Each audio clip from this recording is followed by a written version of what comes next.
Alright guys, welcome. If you're new here, my name is Steve. Normally on this channel, we will do excavation or landscape construction type projects. However, as you can see, it keeps snowing out. So what does that mean? That means I don't have any of that stuff to video. Now, I'm not really a huge fan of just putting out any old video, okay? I do have a lot of stuff going on, but it's stuff that I don't think that you would want to see, because it doesn't pertain to what we normally do. However, I did go out yesterday, and I have to get this machine off the trailer. And it just so happens I was on the phone with a friend of mine, and we somehow got in this conversation about grease guns. Then it turned into a dispute about grease guns, which is stupid. I know what you're saying. That's ridiculous. But he doesn't like one brand of grease gun. I'll tell you which one it is. And I do. So the funny thing of it is, I actually have both brands of grease guns. So I thought, why don't I just take this thing off, because I got to plow my driveway anyways. Take this machine off the trailer. Why don't we go through the grease guns that I have, and then you be the judge. And when I say you be the judge, I mean use your own judgment, okay? Obviously, opinion is based on, you know, the individual. There's some strange strangers on the internet saying strange things to other strangers, which would be like me talking to you. And I didn't pass the bar. You know, I failed the exam when it came to the grease gun class, you know, at the grease gun school that I went to, if you catch what I'm saying. You make your own decision. I'm just gonna give you all the info. So maybe if you don't own one of these things, maybe you'll watch this video and make a decision based off of what you think. I'm just gonna go through it and show you all that I can so you can make that decision.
Okay,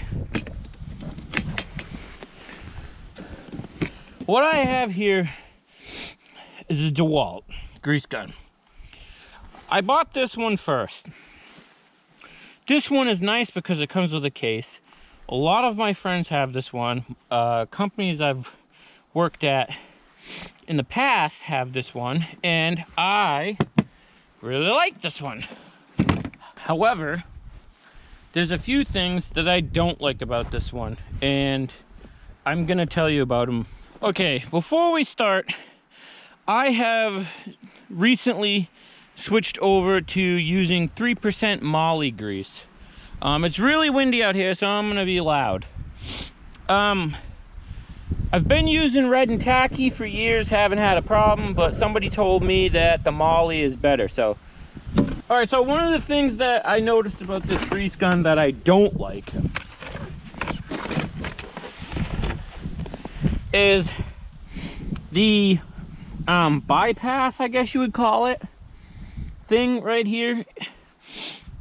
Whenever you put this on something that the fitting's not taking grease or just a little bit tough, rather than push the grease through, it'll just bypass and puke it out of here, which that's fine and everything. But one thing I noticed after having this grease gun for almost 2 years now, this is always dirty. I don't know what it is about it. I don't know. Even when it's not bypassing, it still seems to leak out of there. If you brush up against this, you have grease all over you. In the summer, when the grease is more thin, when it's hot out, this oozes and it fills my case full of like it almost turns liquidy. It's weird. So that's one thing I don't like about the DeWalt. That thing is always seems to be, and it's not just this particular one. All the other ones I've used that other people, friends and whoever have, they're all dirty here. Every single one of them does the same thing here. So that's one thing I don't like about the DeWalt. Another thing that I don't like about the DeWalt, which is the biggest reason why I don't use it that much anymore, it seems to be very top heavy to me. Like, I guess you could I hold it like this, because if you hold it like this, it just feels like it wants to do this. If you set it down, I can't do it here because of the snow, but if you set it down somewhere, it very easily knocks over. Now that's not a big problem, okay? I'm just telling you about it. It's nothing to, what's the word? That's nothing to be upset over, okay? That it tips over. I mean, that's just an observation. It does have this little bleeder that if you get air in the system, you crack this screw, right? Now, that's not a big deal, whatever. But on the other one, I'll show you in a minute, you don't have to do that. They just have a push button, easy push button, because like right now, I mean, it's freezing cold out. I have to turn this little screw. Sometimes it gets stiff. The other one, you just push on the button. The other one, the Milwaukee. Sorry guys, it's freezing out here. Now the light, it has a light. The other one has a light, so I mean, that's no big deal. This one feels heavier to me. Like I said, it definitely feels like the motor part being up here makes it awkwardly top heavy, I guess. So you definitely want to hold it like this. It does, however, if you don't like holding it, it does, however, come with this strap, which you can clip to it, and you can put the strap around yourself. Like, let's say you're greasing a fleet of equipment, which is what the first one of these I used wasn't mine. It was a friend of mine's with a whole bunch of equipment, and large equipment, all on the same site. I just used the strap and then just walked around and just greased everything. However, keep in mind when you do that, that thing I was telling you about here, the bypass thing, if that's its correct term, I don't know. But that pressure relief valve, bypass, whatever we want to call it, keep in mind that when you have this tight to you and you're rubbing against your side or whatever, that thing is always dirty. I found my biggest complaint with the DeWalt, it's just always dirty. I feel like you always have to have rubber gloves with this thing for some reason. However, that doesn't make it or break it, Now, they give you this little clip area, right, to put your spring thing in there. That's not bad, right? You can unscrew it and you can put it on the other side also. Okay, they give you the option to move it. That's a good feature that the other one does not have. It goes on one side only. All right, so that's a plus for this one. Okay, another thing I want to talk about is batteries. So I have a lot of Milwaukee tools, like a Sawzall, cordless gun, stuff like that. So had I had thought about that, I probably would have bought the Milwaukee first. Again, to me, that's not a big deal, but I don't have anything that this battery fits in other than this grease gun. So what does that mean is I had to buy a charger strictly just for this grease gun. When I bought that Milwaukee grease gun, I didn't have to buy a charger or batteries. I just bought the gun itself, and it was a lot cheaper. So if you're purchasing one of these, keep in mind what tools you already have, what chargers they run off of, because you could save yourself some money by just picking a brand that you already have a charger and you already have batteries for. But obviously I bought this one first, so now I have the charger for this and the battery.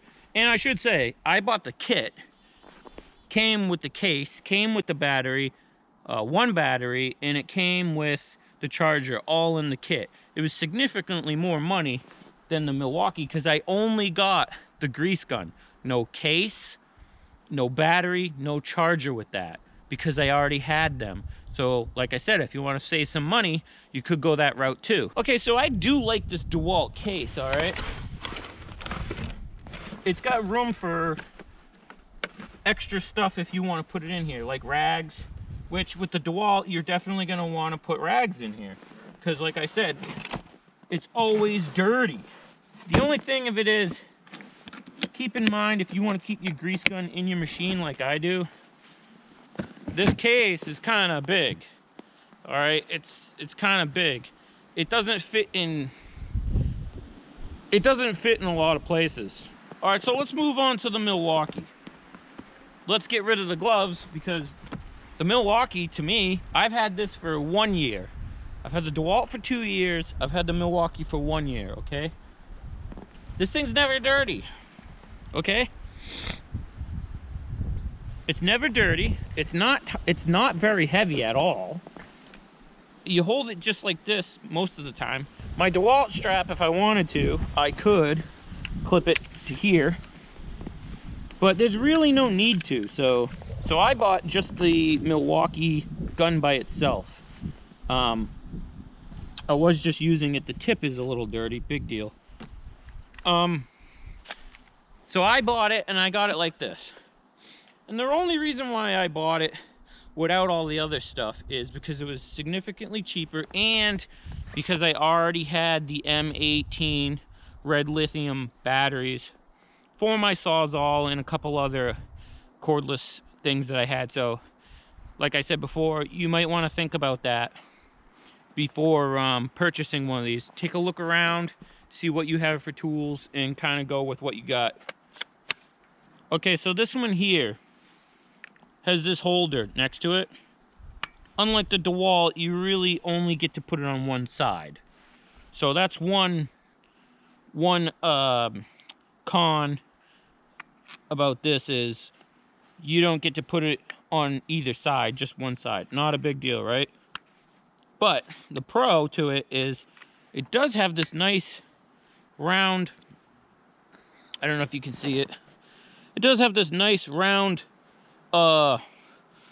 holder that kind of like protects the tip and keeps it from getting you dirty because it's inside here. Most of the time, these tips are always dirty. I mean, I don't know. I clean all mine off with rags after. But this does have this nice little slot that I like. And then you just clip that into there and you're good to go.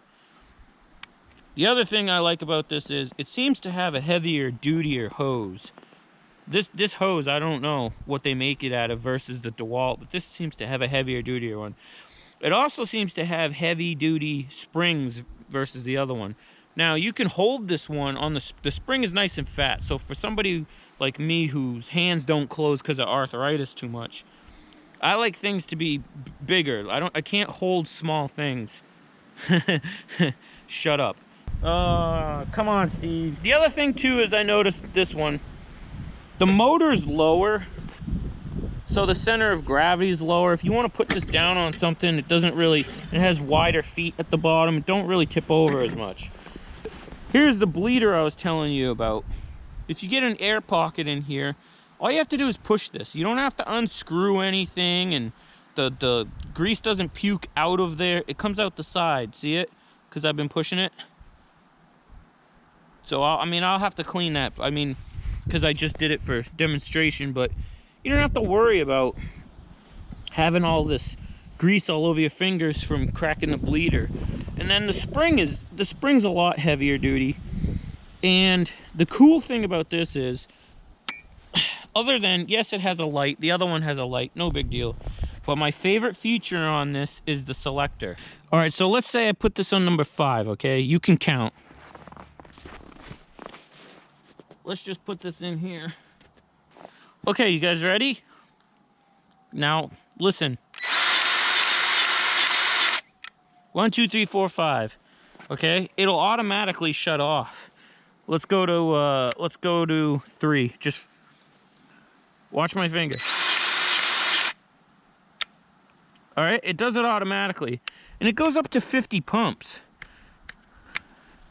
Okay, you could do 50 pumps in there. I mean, obviously, I'm not gonna want a skid steer, but, or you could just turn it full on. That means if you pull the trigger down, it's just gonna stay down until you let go of the trigger. The other thing that's cool about this, that the other one doesn't have, the DeWalt, is, I don't know if you can see it in there, but 1 speed, 2 speed. So ready? I switched it to 2. Let's put it back on 3, and then listen. 1, 2, 3. Let's go to 5. Okay? That is why I like this. If you wanted to put an even amount of pumps into each grease zerk or whatever you want to call it, you have the option here. Now, you don't have the option with the other one. Is it a big deal? No. And then I just stick it back into there. That one, I used to love that one until I got this one. And now that one doesn't really come out that much, to be honest with you. And it's top heavy. Okay.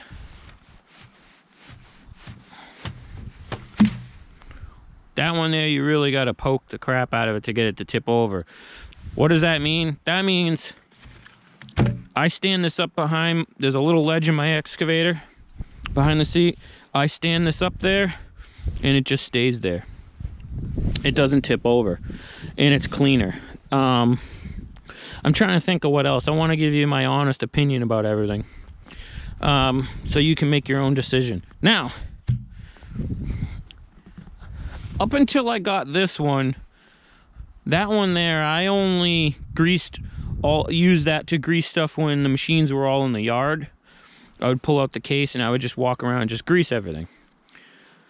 Then when I was on the job site, I was keeping the old handheld one on the floor in the machine. Because this was big and bulky and tippy, you know, it was tip over, so you have to lay it flat somewhere. Okay? So now that I got this one, I keep it with me all the time. Is that a big deal? No. None of this is a big deal. But that's just my honest opinion about these grease guns. Okay guys, so I hope that will help somebody information-wise maybe decide which way they want to go, and maybe some things to think about when purchasing an electric grease gun. However, if you are somebody that's just, maybe you have a little tractor or something and you grease it maybe just once in a while on the weekends you use it, I don't think you need to buy any of these electric grease guns. Either brand, you don't. I had just a hand pump grease gun for years, okay? But if you have multiple pieces of equipment and you want to save time, yes, purchase an electric grease gun. I like the fact that I can grease everything super fast. Now, however, like I said before, keep in mind, you might be able to save some money if you already have a brand of chargers and batteries, okay? That's one thing to think about. But this is just my opinion. I have a friend, personal friend of mine, hates the Milwaukee, loves the DeWalt. Now I love the Milwaukee and I'm okay with the DeWalt. So this isn't really to point anyone in one particular direction. It's just informational. Hope that helps somebody. But I'm gonna go because my energy drink's frozen and my hands are frozen. So catch you on the next one. Oh, it's all frozen. Ugh. Ice.